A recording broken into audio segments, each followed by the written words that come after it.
Hello, everyone, and welcome. I'm Barbara Tien with Project Kin, and absolutely delighted to have you and this wonderful assembled audience today to welcome Rhonda Lauritzen of Evolog Life. Rhonda has been a dear friend to Project Kin and my previous enterprise. And really a strong supporter since day one. And I think we've always connected on the subject of stories, and stories are at the core of what fuels me. And honestly, I think it's the hard stuff that does that. These are the stories that I am still working my way up to be able to tell. And forms and factors and spaces and places are so much a part of what I try to encourage and support. And it is why, from my view, Project Kin as a community shall be remain free, because I think I'm not in the business of making money on your stories. I want you to have ways to get your stories told and encourage those around you to share their truths and their stories. And that's what we're really here for. So, Rhonda, I don't even know where to begin in terms of sharing your background. Many of you will have seen that both in the notes and the details in the setup to all of this. Certainly, you know her for Evolog Life, with her many years of working with clients, getting their stories told, to the biographies that she has written with clients, for clients, and encouraging of clients, and her teaching, her programs to bring that out, including one of my all-time favorites for Project Kin, which was the story for our All About That Place series back in 2024, the curious call of ancestral places, which was great fun. But more about that later. What we're going to do now is just get to the meat of this. And with that, let me back down and take it away, Rhonda. Thank you so much. It's just a delight to be here. I see so many familiar faces. I've given some of you a shout out. I'm Katie, I see you now. Anyway, we'll get going, but such a kindred place to be. For those of you that came from my email list, I hope you will reach out to Barbara and subscribe to Project Kin and this broader community of family storytellers too. But with that, let's get to it. So I've put in the chat some links for you that I'll talk about at different points in the presentation, but I have a free toolkit for you. So if you want to get some additional resources that I've put together on navigating sensitivities and trauma, you can get that at evolog.life/sensitive2, or you can grab this QR code, or it's in the chat. So I'll flash this up again. I'm sure people will ask again. So when I first started telling family stories, I had a view of my family that looked a lot like this. Things were good. I grew up in a wonderful family. Now, I realize that some of you may not be here because your family looked like this. Maybe it didn't. Most of us really, when we get down to it, have some other issues. But this is kind of the view I started. We're going to tell a wonderful, happy family story that will uplift and inspire. And to give you an idea, I just want to give you a 30, I guess this is 90-second little video about my parents to just show you the love that I was raised with. And we'll talk later about what I didn't see coming. So here's a little video to just introduce me. Come sit by my side if you love me. Do not hasten to bid me adieu, but remember the Red River Valley and the cowboy that loved you so true. This is my wife, and I want to talk a little bit about her to begin with, because without her, I'm zero.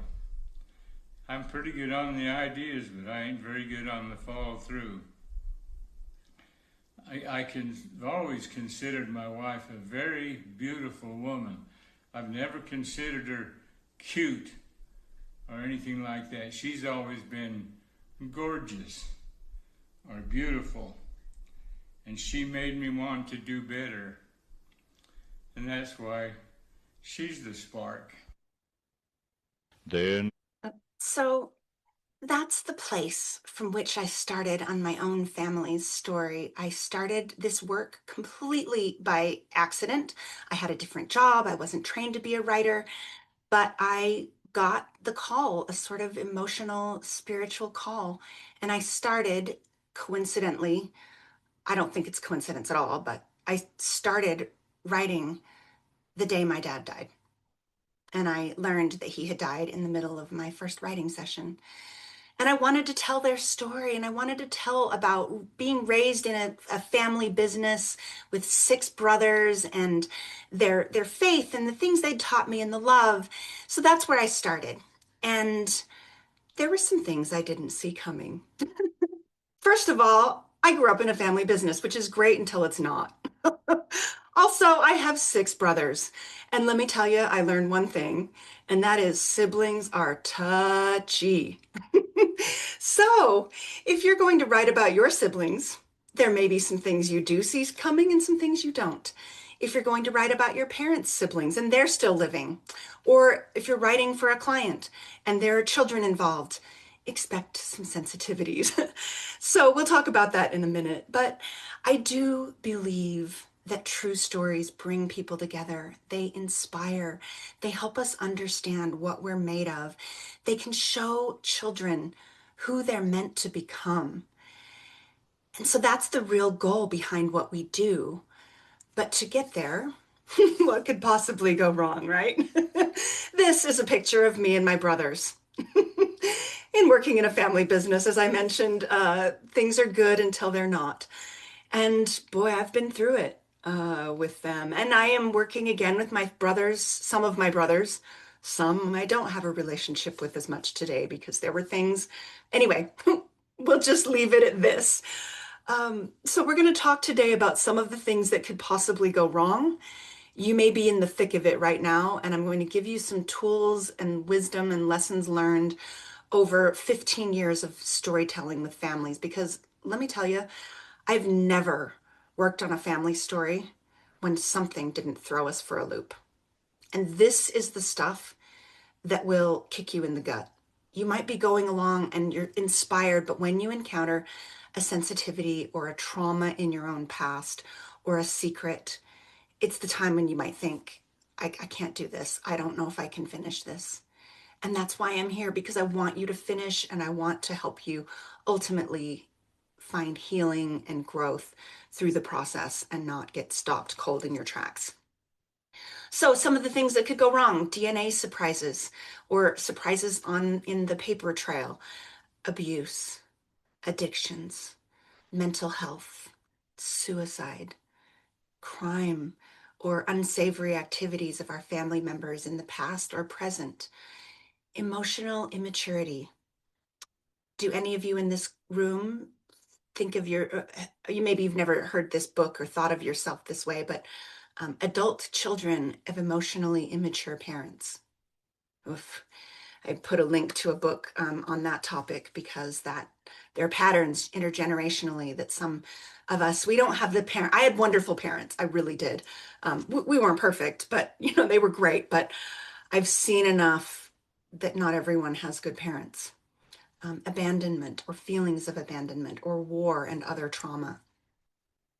So I'll talk about my own family and some little case studies as we go, but I'm also going to give a little case study of a story that I worked on for over 5 years relating to growing up in a war zone. Heidi Posnine, which I'll talk about more in a minute, grew up as a child in World War II, and she had to unpack a lot of trauma from the war. And so I'm going to show you a quick 30-second overview of her story, and I'll share a little bit more about her and what we learned about family storytelling and the hard stuff through that case as well. So here's a little clip to overview. In 1939, a Polish singer leaves the countryside to join the state opera in Berlin. Her young daughter Heidi soon joins her. In Berlin, Kata's dreams are coming true as she dates a Wehrmacht officer, but when Kata learns what is happening to her Jewish friends, she must make a choice. Heidi's ultimate test comes when she must survive alone in a bombed-out apartment at the age of 9. I mean, can you imagine being alone at the age of 9 in a war zone? It was something that she couldn't talk about for many, many years. For most of her life, she would tell people maybe bits and pieces, but most of her story she wasn't really ready to tell until she was in her 80s. And now, at the age of 90, she's turning 90 next week. She's telling her story and healing and helping other people understand an important part of history. But she wasn't ready to talk about it right away. So I'm going to ask you a question. Where are you right now? You may have a sensitive topic that you're thinking about. Why did you sign up for this class, right? You're not here because this just sounded like fun. You're probably here because you're unpacking something. So the question is, where are you in the process of processing? And I ask because there are different techniques to lean upon and different things to do when you're at different parts of the process. If you are in the middle of an active situation, abuse, a divorce, just barely uncovering unsettling information, you're just surviving right now. You're just trying to figure out which way is up. That's the surviving stage. That's not the same. That's not the time to tell your story publicly, right? That's the kind of the takeaway there. We'll talk more, but then you're in a phase after you've kind of out of the immediate situation, when you're in the middle and you're processing it and you have a little distance and you're trying to understand what happened and what it meant and what you're supposed to do with it. And then after you've come out the other side, when you've healed, then is the time to share the story more publicly. And we'll talk about each of these phases and some of the ideas for them. So first, let's talk about when not to share. Yeah, if you're still in the middle. If you're in the middle of that ugly divorce, you probably don't want to tell all the details on social media, right? Your 583 friends are not the people who should be privy to that story. And you haven't fully processed it yet. I've heard advice that maybe you shouldn't write about that divorce until a good 10 years have passed, especially if this is the mother or father of your children. Just give it a minute, right? We need some time. Don't share it if doing so would only drive a wedge. There's some things that bringing up, no good comes of it. You're just bringing up things that make people upset. So think about, does it drive a wedge or does it help facilitate healing? Would telling only hurt others? You might be dealing with someone who is in the final stages of their life and they don't want to know. They don't need to know. It would only hurt them and upset them, and it's for you to unpack and not for them. Here's another one. If it's not your right to share it. When I grew up, my mother would tell me, if you're not a party to the story, if it's not about you, then that's gossip. So maybe it's not your right to tell the story. So consider, is it or isn't it? If the hearer has not earned the right, if you have something in your past that's traumatic, that you're not proud of, a mistake that you've made, there are certain people who will love you no matter what. Those are your people to open up, to unburden with, to help process, to lean on. But not everyone is that way. Some people will judge you. Some people don't need to know the details of your mistakes, right? So just consider whether they have earned your trust and tell those people and lean on those people. And you might have 3 people of those in your life, right? And what's your motive? Is your motive to settle a score? To expose the terrible things that someone did to you? You may have reasons, good reasons to do so, and we'll talk about good reasons in a minute, but just settling a score is not a good reason, and I'm telling you, no good will come of it. Don't do it. Just don't. It generally only makes you look bad. So process it privately and consider your motive. So again, there are different types of writing for different purposes and times in your life. So a journal is just such a wonderful way to unburden. It will save your friendships, right? Even your best friends, even your person can only handle so much. your spouse, whatever, unburden in a private. Do you see the word private there? Private. Not all journals are meant for public consumption either. Have you ever thought about that? What are you going to do with your journals? What do you want done with them? Decide and tell somebody. Because your private journals are not necessarily meant for public consumption. They might be for the purpose of informing you as you formally write your life story in a version that is meant for public consumption. But don't let your children inherit it and then wonder, what should I do with this? I had a student come up to me once and say, I inherited my mother's journal and I'm reading them, and I am really uncomfortable and I'm not sure I should be reading them. What do I do with this? I mean, don't do that to your kids, guys. I'm not going to do that to my daughter. My best friend has instructions for what to do with my private journals. So I'm hoping to write my own story, but just, yeah, destroy them. I went through a divorce and there's a journal that I burned because I didn't need to keep. It wasn't my finest hour, guys. It wasn't. And that was my vomiting every ugly thing that I was feeling. I didn't need to keep it. I let it go. It's okay. So as I mentioned, unburden with a friend. This is my BFF that I've known since I was 13. We have saved each other thousands and thousands of dollars in therapy. You need a person. So who is your person? Consider, is your person wise? Is your person grounded? Some people, if you go to a person, there's some people who will rile you up and they might be on your side and they might be like, yeah, you go get that person. You tell. No. Have a grounded and wise person who might talk you off the ledge and listen without reacting, right? Who can handle it. So consider my person is wise. She could be a therapist. Probably so could I. Wasn't my calling in life, but there's much of what I do in oral history that feels a lot like therapy. It's not. I don't have a license, but I'm pretty good at listening and letting people unburden, and it's one of my gifts. And if you have that gift, we'll talk a little bit about how to help you recover after oral history, for example. You need some recovery time, but you're giving a wonderful gift to people. But narrative therapy.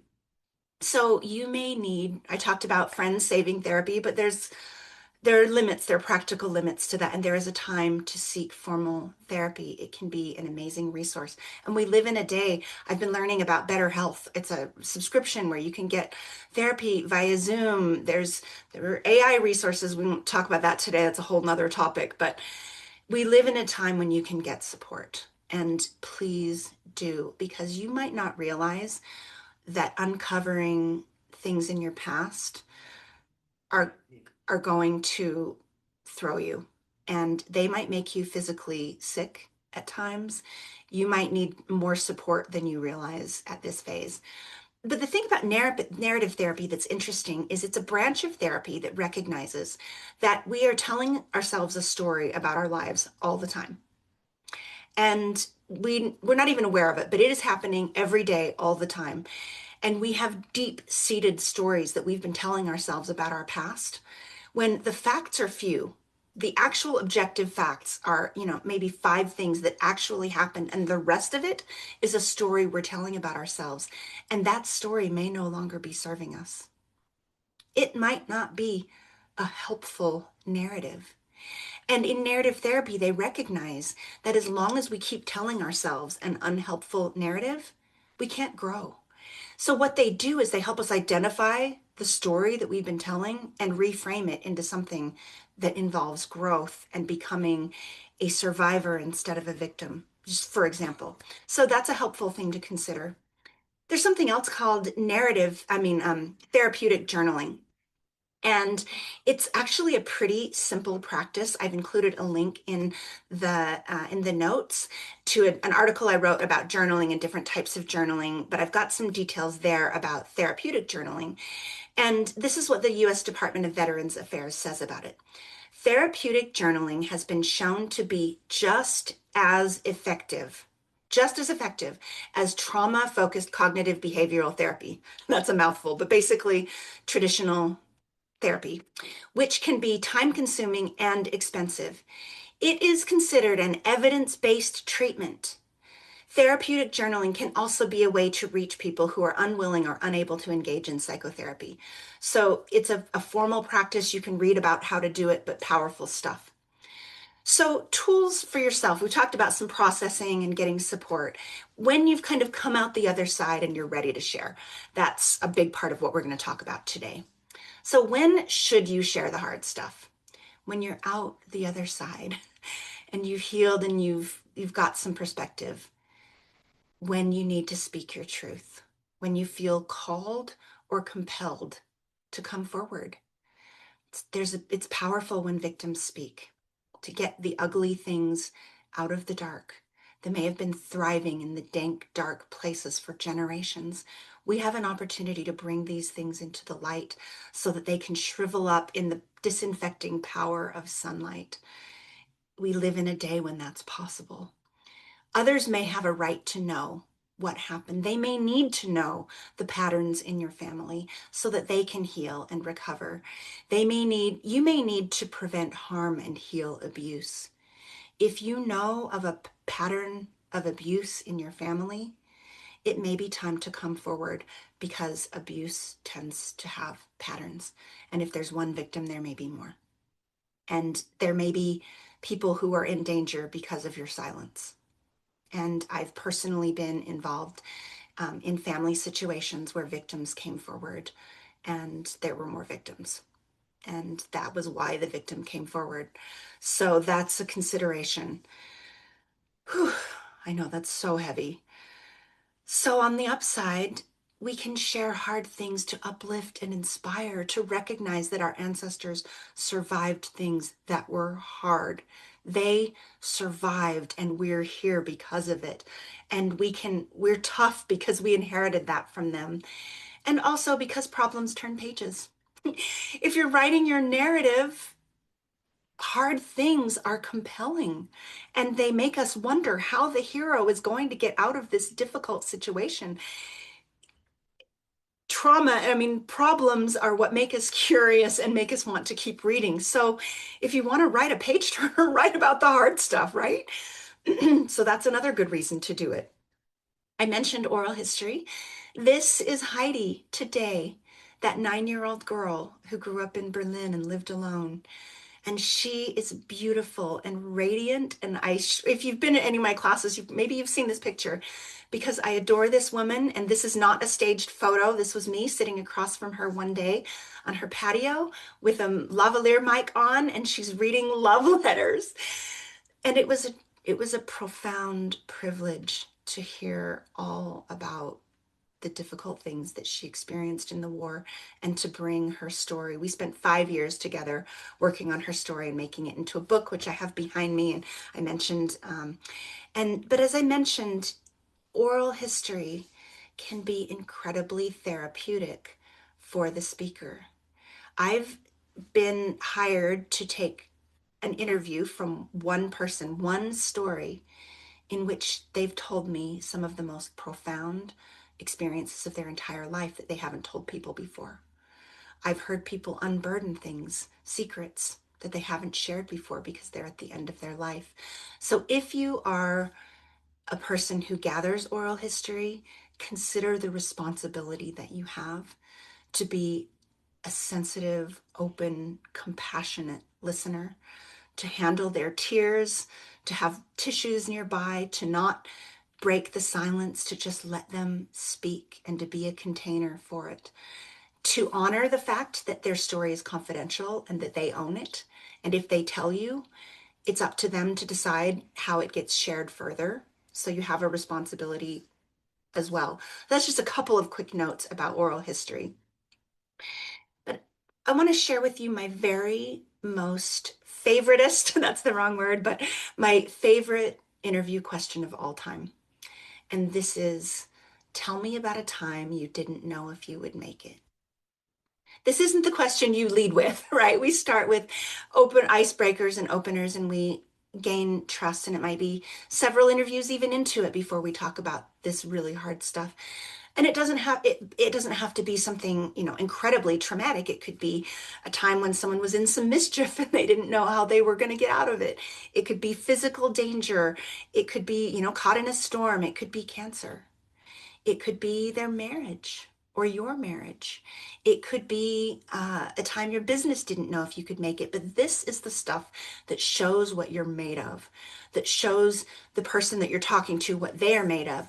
And it's the story that you want to look for in your ancestors as well. What were the times when they weren't sure? Now, obviously, with ancestors, we may not know what they were thinking. But if you are approaching stories with the mindset of what were the times that tested them most, and what can we learn about that, and what do we want to share with people about it? So now I'm going to share with you a little piece of Heidi's story. You're going to hear her voice. And this I'm going to show you the context in which she told this story. She, as I mentioned, was 89 years old when she was ready to talk publicly. And she was invited by National Public Radio, the local station, to come on air. It wasn't live, they edited it, but to tell her story to, I don't know how many people heard it, but a lot. Talk about brave at that age. And she and I sat across, this is Pamela McCall, the interviewer. We sat on the other side of this wall, and she opened up and told the time when Heidi didn't know if she could make it. And it was a time she was 9 and she was alone in the apartment, and a bomb went off in the night and she couldn't make it to the bomb shelter fast enough. It blew the windows out and she stood there and watched the city burn, including the facade being blown off of a home across the street in which she had spent so much time with this dear couple who were so kind to her. She said it looked like a dollhouse, the facade blown off. So here is Heidi telling her story. You could see the fire in the back, and it was all lit up. All that glass was broken, and you could see how little by little everything was burning. The table, the clock, the sofa where we used to be laying on, where the husband would read stories to me. Yeah, and it was cold, and glass was all over my bed. And then it all burned down, and I curled up and cried myself to sleep. Wow, right? That's Heidi at age 89. And beautiful and radiant and with her light intact.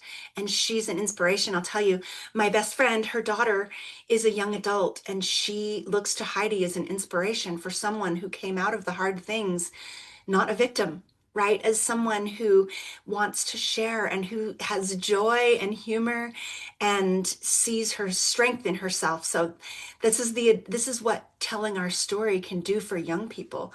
Give us a model for how to be. Let's move forward. So now that's some of the inspiration on why. Let's get practical now. Let's talk about how to move forward and do this hard thing. The first thing is, you may not like this advice, guys, because in the notes, I'm guaranteeing you there are some questions in the chat, and my answer is going to be, you need to embrace a mindset of grappling, because I can't give you the answer. Because your situation is so incredibly personal that there are an incredible number of variables, and what would be right for one family might be terrible advice given your family, your situation, your personality. And if I were to just rush in and give you a glib answer, I might be giving you the worst advice of my life. So I can give you some considerations and thoughts, but you're going to need to sit with it. And I just call it grappling because it involves journaling and bouncing things off of your trusted person and thinking. And I'm a prayerful person, so I speak these questions aloud to my higher power, and we talk about it. Maybe I just like to hear my own voice. I don't know, but I'm looking for wisdom from a place within. And I don't know how long it takes to grapple, but what I know is that there always comes a moment when I know. It's just a feeling, a sense inside of what I'm supposed to do. And when that moment happens, then I try and proceed with bravery and faith on the very next step. It might be having a hard conversation. It might be just a flash of inspiration about the specific words that I should use that capture the situation with balanced sensitivity. So yeah, this stuff is hard because it's hard. And be patient with yourself and give it a little time. Do not rush into a quick answer because you might regret it. Just do the work and be patient. Then the next thing you also might not like is get your heart in the right place. Because especially, oh my gosh, we talked about siblings and we are going to trigger each other. We do. And we will say something. So let's say you're writing your life story, your family story, like I did. I'm writing my parents' stories. And I write something that I did thought was totally innocuous, and it hurt my brother's feelings. And it made him, because it triggered something in him. And I just thought that he was overly sensitive and, you have a chip on your shoulder, and maybe he did. No. These are the things we think, right? You just have a chip on your shoulder. Why don't you just get over it and stop being a middle child? Okay, get your heart in the right place before you have that conversation. Because in writing my parents' story, my goal was to write a version that we could all more or less live with. And I wanted to bring us together, and I wanted to honor their experience and recognize that he sat at a different place at the table than I sat. And I might have rose-colored glasses because I'm a youngest child. And they thought everything I did, I walked on water because I'm the youngest child and an only girl. I mean, I have a different perspective than some of my brothers that grew up in the middle of some of the more difficult times in the family. So maybe they earned the right to be a little bitter about some of the things they went through. Anyway, the point is, get your heart in the right place. This is something that I learned from the book Crucial Conversations, Tools for Talking When the Stakes Are High. People don't respond to what you say. They respond to ... how you say it. Except that they actually don't. They respond to where your heart actually is. We're not fooling anybody. We might think we've rehearsed the words, and we might think that we've delivered it in a way that's calm and whatever. But if I really think that I'm right and that you're wrong and that you need to just be the one to change and meet me halfway and apologize and whatever else, it's not going to work. I need to genuinely come forward and apologize for my part and ask in humility to work together to mend the relationship, to be open to changing the language that I've written, whatever it is. My heart has to be in the right place. But the positive side of it, as hard as that can be, is that once our heart is in the right place, it can be incredibly disarming and powerful. And so we can say the wrong words and mess all of that up. But if our heart is in the right place, people tend to pick up on the vibe, and it'll be okay.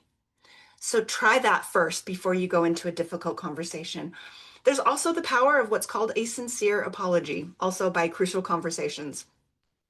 If you just say, I'm so sorry, I didn't realize that was insensitive and that those words would hurt your feelings. Of course, I'm willing to change the language and to work it around a little bit to honor your perspective. Now, there are practical limits, right? Like, you may not be writing a version for everybody. You may be writing your story, and if they want to write theirs, they're perfectly within their right to write their version.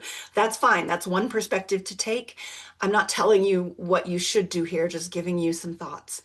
But I am telling you there's tremendous power in the sincere apology. And I also have a technique I want to share with you right now because it's really powerful and it's good.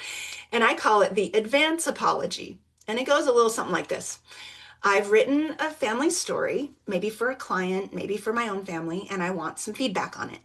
And if it involves someone who's living, or if it involves the family, I say, I've written this and I would like your feedback. And before you read it, I just have to tell you something. I am so sorry. I don't know even for what yet, but I'm sure you'll tell me. And then I ask them, please just tell me if I've stepped on your toes, if the language is wrong, if I got a fact wrong. Look, memories are infallible. So just let me know your perspective, and I promise we'll try to work it out, right? Let's just talk to each other and it'll be fine. But I won't know if you don't tell me. So please tell me. So that's how I approach it. And it usually works. And I just apologize in advance for any missteps. But recognize, are you dealing with a reasonable person? I mentioned adult children of immature parents. And your siblings might be acting out the same patterns as your immature parents or whatever. You cannot please some people. Some people will just be toxic and they will criticize you no matter what. And in those situations, you need to save yourself. That's kind of the takeaway, is protect your own energy as well and recognize who you're dealing with, and don't try to please everybody if it's impossible. And recognize also that outsized emotions, you might write a little thing. I've written things again about siblings of my clients, whatever, children of my clients, and it just seems so innocuous on the page, but there's a whole iceberg underneath that little language, and it represents a pattern that they haven't said something about for years, and they've just been keeping their mouths shut. But finally you wrote this and it's going to be published, and it's bugging the heck out of them, and it's bubbling up, and you're the messenger. So watch out. Just recognize that there's a lot of perspective there, and try to be patient, because this stuff can bring things out of people that is not their finest hour. Try to be generous and patient with people, especially if it's a time of grief or high emotions. If you're writing your own story and you're wondering what to do about the abuser, the bully, the dirtbag, whatever, you may need to get some legal advice. I cannot give you legal advice today because that question is fraught with issues. Yes, there's protection for telling the truth, but people can sue you for anything, right? They can sue you even if you told the truth, and you still have to go through it. Most people are not going to sue you, especially if it's your little memoir that, it's whatever, but you might want to get some legal advice. But one thing I know for sure is that you want to disguise your characters. If you don't get written permission from them, then disguise the heck out of them. Create a composite character, make the gender different, the age, the occupation, whatever. Just make it so that the person that reads it would be like, well, clearly I'm not this terrible person you're talking about. They don't see themselves in it. They probably won't, because they won't see themselves. Just disguise it enough that they won't. And there are whole topics and forums about that, but just be aware there can be issues. In general, though, focus on what hard things taught you. If you put the focus of your memoir on what you learned from it and how you got through the hard things, how you grew and became a survivor, how it taught you strength and resilience, or how you healed from trauma, then it's not about the mistakes of other people. And that's generally where you want to come from, right? Put the light on you and your story. And we'll talk about how to deal with the past as well. And focus in all your stories with a mindset on toward transformation. Our purpose, well, and let me say, there's an adage in storytelling that every great story is about transformation. So look for the growth, look for the change, don't look for the trauma. We need to look for the moments of trauma in order to come to the transformation, right? They're important to talk about it. But the purpose is how to get through the other side, or what was the upside. And again, we're going to talk about ancestor stories more in a minute, because this is a lot harder if we don't know how they felt or how they grew. But especially in your own story, in your own family, focus on coming out the other side. So just look for how hard things resulted in growth, in your own growth, or in the growth of your family or your ancestors. You might not know what happened to a particular ancestor, but you might know the trajectory of your family. You might know how they survived a difficult circumstance. And the fact that they survived meant you all are here. That is growth and transformation. You might focus on how generations have grown and overcome patterns and become better. I've worked on some family stories before where that was really the takeaway. There was an ugly thing that happened in the past, but the current generation was making a choice to become better. And that was the transformation story. So there are different ways of approaching that. So let's talk about some tips for ancestor stories. Again, focus on what you learned from it. Because if you don't know how your ancestor felt, don't we wish, man, where are those ancestor journals? Oh, they didn't write journals because they were too busy surviving the hard stuff, right? Every dang day was hard for them. They didn't have the luxury of writing about their lives. That was a gift they gave us, to have a little extra capacity because we're not starving. we have the ability to write. So focus on when reading their hard stuff. What did it teach you? How do you look at your own gifts, your gratitude, just the profound gratitude for the dumb luck of being born today with their DNA and with all the resources because they survived it? So look for what it taught you, or another lesson, a theme from their story that influenced you. You can be the narrator, right? You can give some commentary on lessons learned from the perspective of a descendant. Something else to do, and that is paint the context of a life well lived, right? If you learn of a mistake or an unsavory part of a story or a secret, recognize that every person is a whole person. You might be faced with a paper trail where the only real thing you know about them was their mistake, and that's not really very fair, is it? Like, what if someone discovered my life and the only thing they found out about was like the biggest mistakes I've ever made, and that was the one thing they chose to write about? Well, I don't think that's very fair. Do you? I mean, come on. So let's treat our ancestors like we would want to be treated. I'm sure they did some good things too.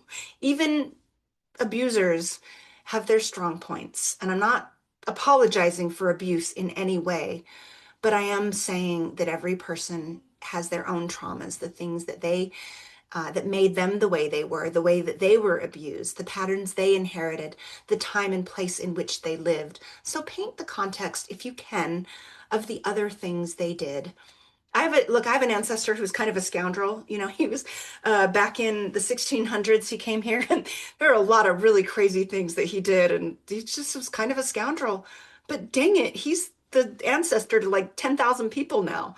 So he survived, and I got a little bit of Job Tyler in me, and so maybe I have a little bit of scoundrel, and I can smile at that, you know? So just look for ways to frame those things, because may we all be judged by more than our mistakes, right? We're all more than that. And we also must not judge people of the past on today's cultural norms. Now, yes, there are some things that are truly terrible in any age, and I'm not suggesting we whitewash it or apologize for it or whatever else, but we can recognize that people were reared in an era where that was what they were born with. If you were slavery, for example, is such a difficult, touchy topic because we may have both sides of it. We may have ancestors who were enslaved, and we may have ancestors who were the holders of slaves, and they were maybe born into that life. And what was their mindset? I'm not apologizing, but I am suggesting a little empathy on all sides of it and just grappling with what's the right approach. Sometimes we don't need to come right out and give all the commentary. Sometimes we find some facts and we can hint around it. Maybe we don't need to spell it out for readers. We can let readers read between the lines a little. I'll give you an example. In a story that I worked on for a woman named Norma Keir, her father served in World War II. She grew up in Canada, and he came back not the same. And he struggled with alcoholism and PTSD, which they didn't really even know how to deal with at the time. And she loved her dad, but he was difficult, you know? And how do we approach his alcoholism without disrespecting him? And we just chose to be delicate about it. And largely what we said was, he was never quite the same after the war. And we told a story in which she was getting married and they were getting ready to make her wedding cake, and the rum which they had bought for the rum cake had disappeared because dad had drunk it. Well, telling that one story tells a whole lot about her childhood without having to get into all the details, right? He was never quite the same and he drank the rum. Well, you can fill in the rest.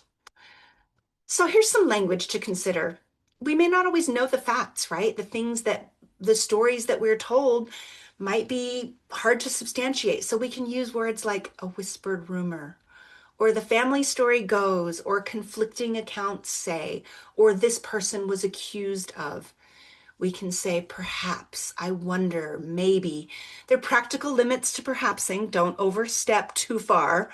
But we can use some of that language to have a conversation with our readers about maybe what they were thinking, or we can ask questions. We will never know, or I can imagine that. So these are some things. You can take a screenshot of this if you want to grapple with language for yourself. And then consider, does a story need to be told at all? Again, I'm not advocating that we whitewash the past and that we just erase difficult things, but I was given a perspective. So I grew up in a religious environment, and there was this idea of repentance, right? That someone has the opportunity to repent of their misdeeds in this life, and that we shouldn't just keep bringing stuff up that they've worked on. So maybe if we're telling the stories of the things they've done, we're just perpetuating the misdeeds and not allowing them to repent and move on. Again, I'm not saying that is the answer. I'm just saying consider different angles and possibilities before you write your ancestor's story.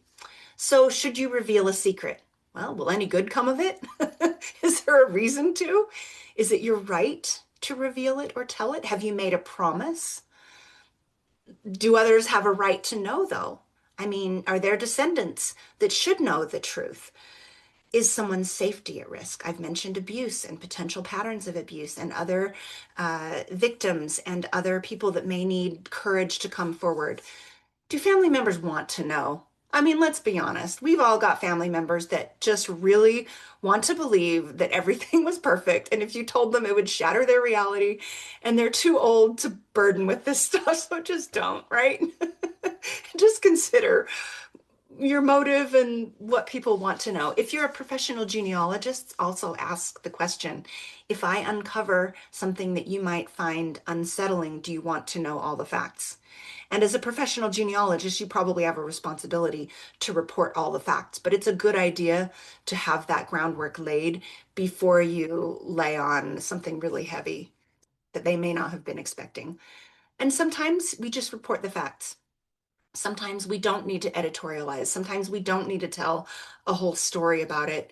We just leave a paper trail and let people form their own conclusions, because not every story needs to be made into a big editorialized story. Maybe it's hard to write about and it just feels like an energy drain. So write the facts and move on to one that you do find inspiring, Not everything warrants our best energy. And sometimes in dealing with the past, the best thing we can do is honor the struggle, the suffering. I've been known to go to a cemetery when I knew that something really sad happened to somebody. And I just stood on the grave and said, I'm so sorry that happened to you. You deserved better. And I don't know, but it somehow felt healing to say the words, because I'm not sure that person ever heard those words in life, I sometimes think there's power in just honoring what they lived through and what they survived and the injustices that they faced. Sometimes there's not an upside, Sometimes there's not an upside. I have what I call the Meet the Ancestor test. After I've written a story, I think of my ancestor as a real person because I do. I'm kind of a spiritual person, and this might be too woo-woo for your taste, and that's okay. But I like to think that there is another side, and someday maybe I'll get to meet those ancestors. And if I get to stand across from them and they're holding in their hands the story I've written, will I be proud of the words I put on the page about that person? Or would I maybe shrink a little bit and feel like maybe I would rather I have edited it a little bit if I knew they were going to read it? So maybe we should treat our ancestors like we treat the living, and we should consider how they would feel if they read it. That's my Meet the Ancestor test. If I'm proud of it, then I think then it's probably okay. That's just the energy I approach it with. But as I mentioned before, sometimes you must speak your truth. It's time. It's time to uncover the secrets. It's time to bring those ugly things out into the light so that we have a chance to heal. This is the first time in history when victims could come forward, when they would be believed, when we had a legal framework, when we had mental health support, when we understood mental health issues and substance abuse and trauma. It's a time. when we can facilitate healing.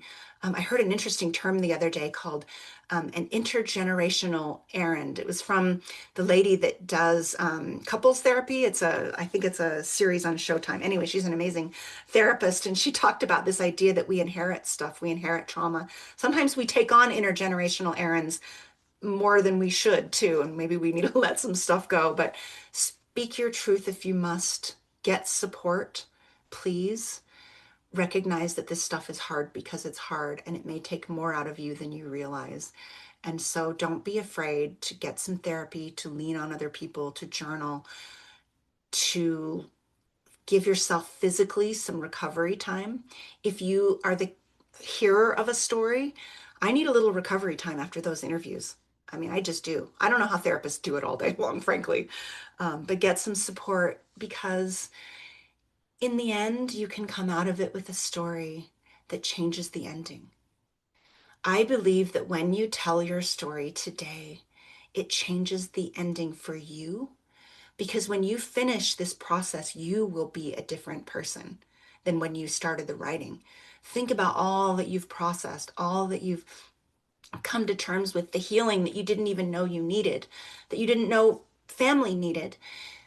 You can change the story for the future. You can help inspire a young person to understand just how tough they are because of what they've inherited and what they can overcome. You may inspire someone who's not even born yet. This work is powerful, but you're doing the hard part of it right now. So give yourself some grace.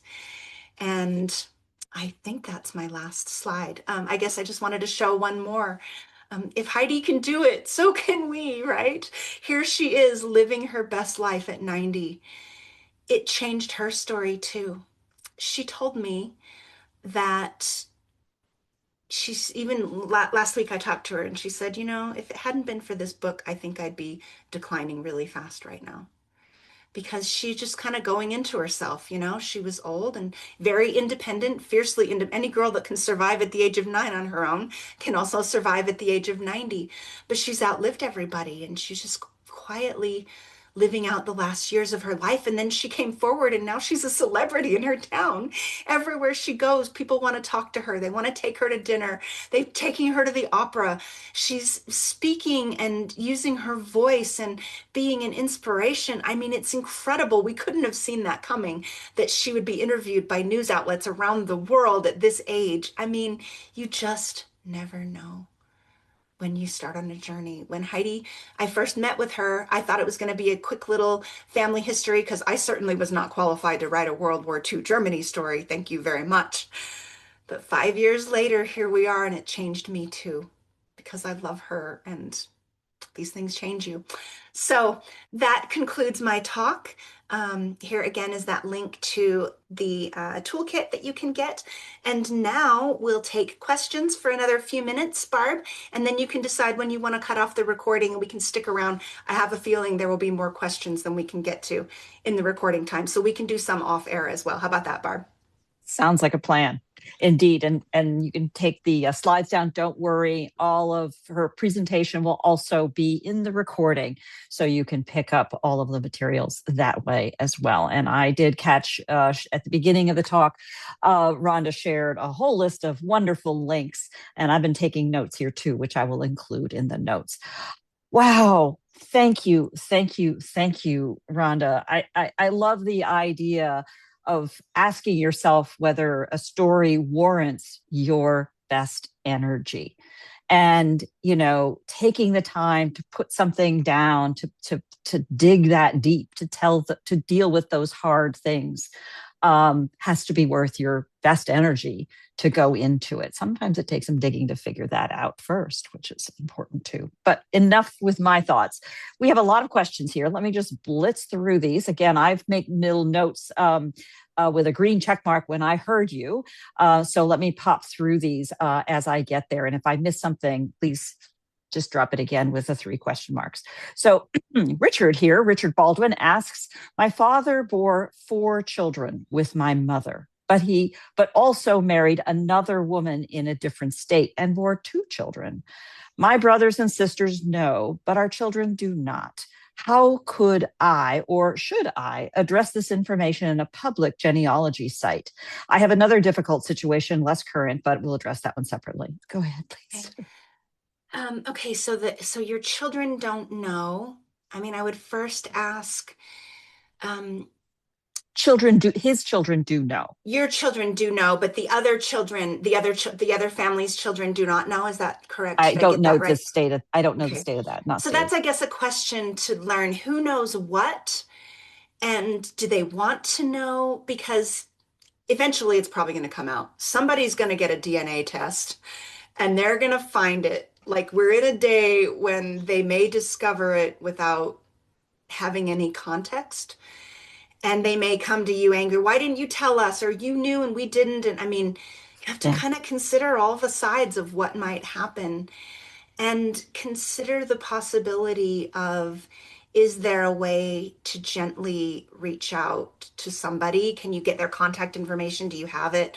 And could you be a facilitator of, I have some information that you may, that if that's part of your family's story, do you want to know? You know, Yeah. people can be leery. They may think you're trying to get something or scam them out of something. Having those initial outreach conversations is tricky.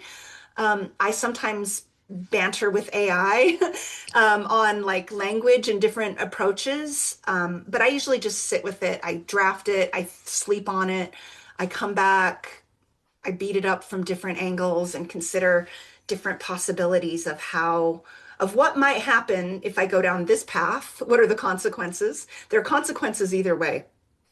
Yeah. Which consequences can you live with and which ones can't you live with? He clarified that in that case, the children don't know, but the siblings do. But I appreciate the general answer because actually it's not completely unrelated to the kind of thing that I went through in myself. So Gwyn asks, how do you end a project with non-participating members? I would like to hear how others deal with this. Is it too rude to draft some kind of general agreement beforehand, like a contract? So clarify what you mean by end a project. Do you mean sometimes I'll tell you, there are some clients and people that you just realize I cannot deal with. You are toxic, and I need to extract myself from this situation. Yeah. And I'm not sure if that's what you mean, but yeah. Gwen, feel free to unmute yourself and go ahead and clarify, as long as we can just keep these succinct. I can't find you on all the Or various if you want screens to here. post again, There, okay, Gwen. she says, I meant ending the sharing of information with the non-participating participants. I assume people that you are written about in a piece. Yeah, if they're, it's a situation. I think I need more information. I'd need to sit down and like talk.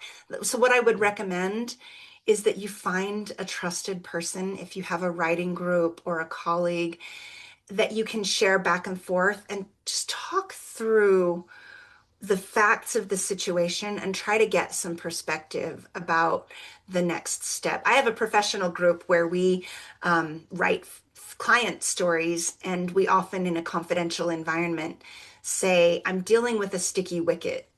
What do you think I should do here? And we are each other's trusted person, right? And different people in the room of 3 or 4 people will come at it from a different angle, and that sort of group processing can be so invaluable. Yeah.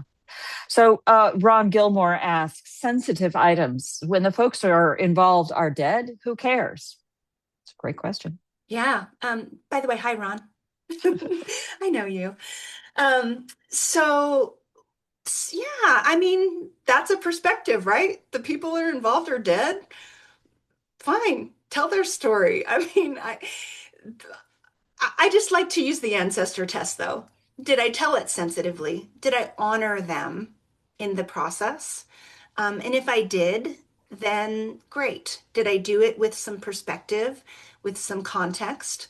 But hey, you know, they're not, especially if you don't believe that there's anybody on the other side.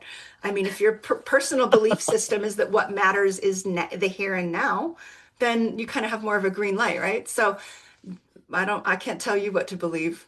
I often ask myself how I will feel 10 years from now when I look back on what I did. Oh, what a good, right. It's not the meet the ancestor test, it's meet the future me test. I can be pretty brutal. Yeah. Oof. Oof. Again, it's also like, what can I live with? Yeah. You know, there's going to be a consequence. So pick your consequence. Yeah. All right. Richard asks a follow-up question. The other situation relates to grandparents. One had an affair while married to my grandmother. It was published in a newspaper because it involved child custody battles. Separately, later, there are many papers and much history regarding my grandmother's mental difficulties and commitment. How should I include in family? Should I include in family history, and how? Yeah. You've got a story there, Richard. There's a whole story. And man, you got to love those society pages, right? They don't make them like they used to. The gossip social pages. Media. Oh, well, that's true. Maybe they do make them like they used to. But yes, the society pages can be a wonderful source of the real story. Um, yeah, it sounds like it's already out. It sounds like it's a public record. The paper trail is there, and it's part of the family story. And I would be inclined to say that it sounds like there's a mental health situation underlying this, and that can be a very compelling reason to write about it because mental health struggles are often inherited. And you may have living family members who need to understand themselves better and understand that they're not the first one, the only one who's ever walked this path, and that maybe it's not their fault. They have something in their DNA that is just the set of cards they were dealt, and it may help them process and maybe get help if they haven't even been able to before. So I think there are good reasons sometimes for telling the whole story. I can add, for again, speaking for the future, another way to look at it is if these pieces are documented in public records, what are you adding to that context, often closer to it, to be able to tell a story that future generations looking at the same paper record may not see? Oh, And that's amazing advice, Barbara. You know more in your head and from the patterns you've seen that no one else, that context will be lost if you don't. And yeah, you may be able to do it more sensitively and with more perspective than someone looking at it with only the paper trail. right. And then I always try to bring up the fact that not every story has to be published publicly. There are many ways in which stories could be captured that are, in the case of your journal, entirely private, or in ways that are shared with family members as they age into an ability to handle it. So, yeah. So let's keep going. There's so many here. Thank you. I'm trying to follow these in order. So again, pop in if I've missed something. Thank you, Kathy, that we've already addressed that one. I see you coming in here with, let's see. Yeah, sorry. And going down, Bill, I see you've got something to me directly, so I'll follow up with that in a second. And Gwen, my cousin told her brothers a story about a battle with mental health through his art. So I guess that's another way to express a story, writing and art and music and storytelling, audio, everything is a story. Yes, and side note, there's great evidence that artistic expression is just as healing as therapy as well. So if you need an outlet, consider some art in your life too. Absolutely. And also just observing art, exploring art can help you, deal with it. So at this point, I've blitzed through the questions that we had, and I see many of you here. For all of you in the recording, I want to honor your time and end the recording here. But all of you who are still present, special offer for being here present. Let's go ahead and continue the conversation briefly, another 10 minutes or so, to respect Rhonda's time, but still close our recording. So thank you. All of you can just stay on as we button this up, and we will follow in the commentary and notes that will follow in the recording. How about that? So thank you very much.